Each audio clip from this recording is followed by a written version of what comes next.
coronavirus. I just shook your hand. I can see all of you rushing towards the end of the room, but don't be frightened. Coronavirus is very common. It causes a lot of colds. In fact, there are seven different types of coronaviruses that humans contract, out of which 4 of them are pretty benign. You just get a cold, a couple of days, it's gone. But then there are some nasty ones. And what I'm going to talk about is the most recent variety of the coronavirus, which is the one that's devastating China right now. And that one is called COVID-19. That's the official name for that virus.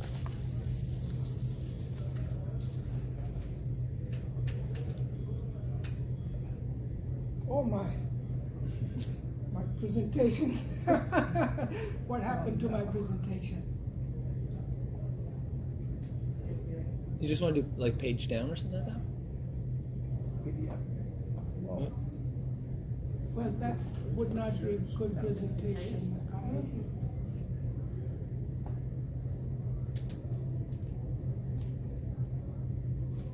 There we go. That's good.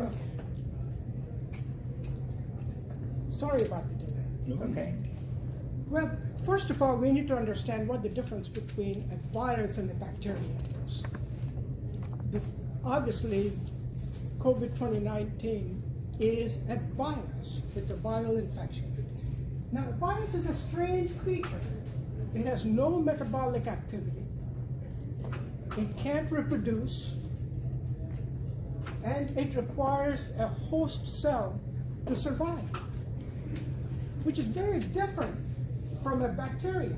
A bacteria is a fully functioning cell, and it reproduces autonomously, and it can survive outside of a host, provided it has appropriate nutrients available to it. Now, you may say, why is this virus so bad? Obviously, it can't survive out in the open without being in a host. But you would be wrong. What the virus does is it infects a cell and takes over the mechanics of the cell to create more viruses. It hijacks the cell. And then once there are plenty of them, it gets too big for the cell, it bursts out and releases all kinds of viruses into your bloodstream. Now they go on to infect other cells. Now, some viruses are not all that dangerous, but there are some very, very dangerous ones. Now this is a picture of the currently affecting coronavirus, which is COVID-19. And as you can see, it really has a very simple structure. First, there are some things sticking out of there. They are proteins that match the characteristics of certain human cells. It's like Velcro. You know, once it finds the right type of cell that these proteins can attach to, they become bonded. And as soon as it becomes bonded, then the cell, then the virus, on the inside of which it has an RNA molecule, pushes it into the cell, and the RNA is the blueprint to guide our own cells to make new viruses.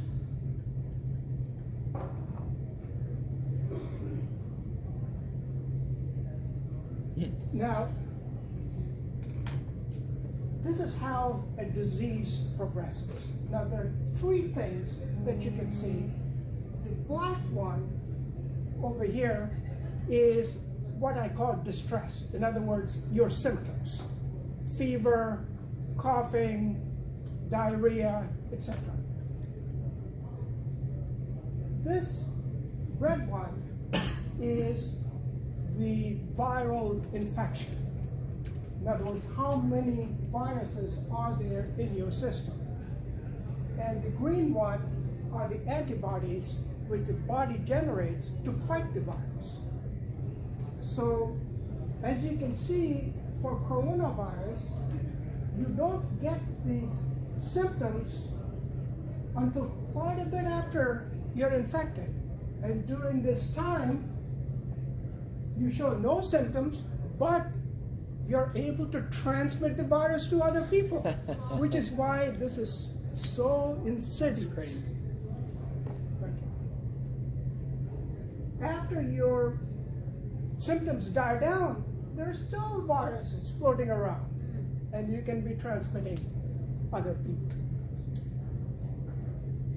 Now, it also happens that some people show very little symptoms, maybe just a little bit of discomfort, maybe some cough, but nothing major. You think this is a minor cold, but you have a major viral infection, and you may be walking around not knowing that you have anything, but you're still very infectious.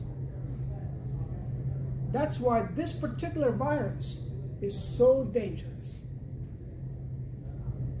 Now, this is a chart of the daily infection rate worldwide, but mainly China, and mainly one province of China called Hubei.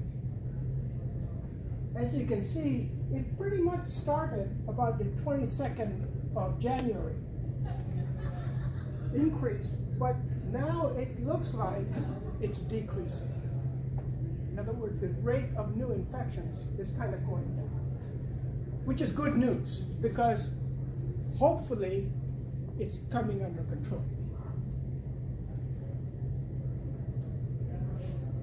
These are the most recent statistics that I got.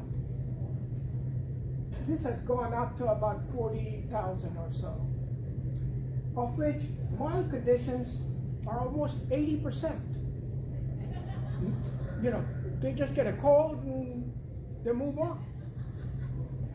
But there are a significant number of serious and critical conditions, and of course, over 1,000 have died. But almost 5 times as many have recovered, which is good news. Now, what can you do to avoid getting this viral infection?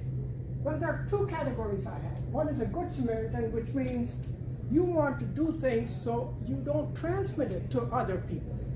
And for that, basically, all you need is a surgical mask that you put on so that when you cough or you do things, breathe, you don't infect other people. Also, avoid public restrooms. They are a breeding ground for viruses. And importantly, close the toilet lid before flushing, because one of the places that it gets out is through your poop. And when you flush, it spreads it all over the restroom. Now, that's to be a good Samaritan. You don't want to transmit it to other people. But what if you don't want to catch it? Then a surgical mask is not good enough. You need to have what is called an N95 respirator, which is a more heavy-duty kind of mask. Wear wraparound goggles because it can get through the eyes. Very easy to get through the eyes. Wash hands often thoroughly in hot water. All the way through, at least for 20 seconds, they say. Good nutrition and regular exercise is critical because that's what builds up immunity from virus. You may catch it, but you won't get the disease.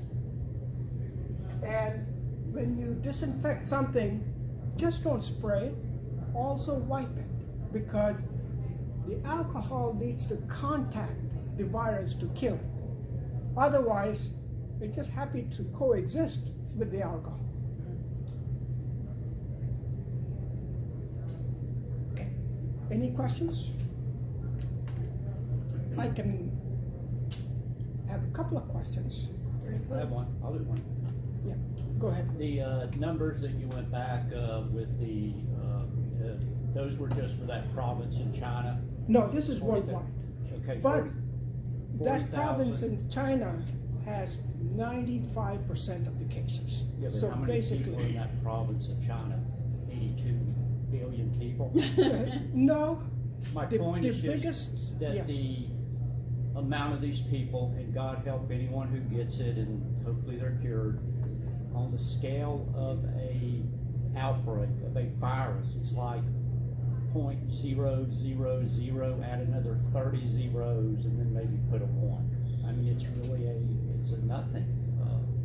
It is, but it is very significant when you catch it.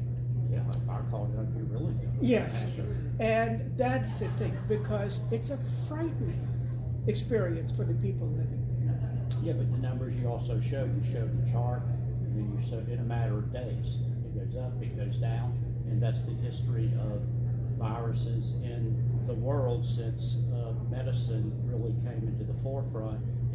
They come on the scene, everybody's petrified, and they disappear in a matter of days. They're brought under control in no time. Well, that is not quite true. Not quite the truth. The, No. Okay, give me an the example. SARS epidemic has persisted even till today. Right. And the H1N1 lasted 500,000 people. Right. And also, You can call that the San Diego virus that killed. and here we had 500,000 we had people. Legionnaires. Remember Yes. Legionnaires? Yeah, but they- To this point, you said that this virus was dangerous, Yes. okay? But you also said that a lot of people have it and don't even know it because they're basically asymptomatic. Why is it dangerous? Well, if your immune system is compromised, or if you have other health conditions, it can be a killer. Sure. And that is the danger part of it. Whereas most other viral infections are not killers if you're a little weak. Yes. Well, I have a question about those who were cured, per se. Is there a possibility that they were just misdiagnosed? No, Okay. no. In fact, it looks like right now that there are in fact a lot more cases than what I showed. These are confirmed cases where they have tested those people for the virus and detected that. There is probably a big population that just had minor symptoms and never went to the hospital. And so the cases are probably much larger than what they show over here. I have a quick question. Sorry, go ahead. Yeah, go ahead. Okay. Yeah, go ahead. Because I have a question regarding the medical officers who are treating this. What are the chances of, because they are in closely touch with those patients, right? What It is looks that? like it's very high. It's almost 25% of the people who are treating, the medical personnel are catching it. Even though they're taking extreme precautions, Right. they're catching it. So this virus is very easily transmissible to other people. So I read an article the other day by who's our Sanjay Gupta, and he said that here in the U.S. it won't affect us that bad. Why? If you did the flu vaccine, it's like be less worried about it. It's those people who didn't do the flu vaccine should be worried about it here in the United States. It's that probably true? true. I can't really comment on that because I don't have the expertise on it, but that is probably true. But thank you very much. I certainly appreciate it.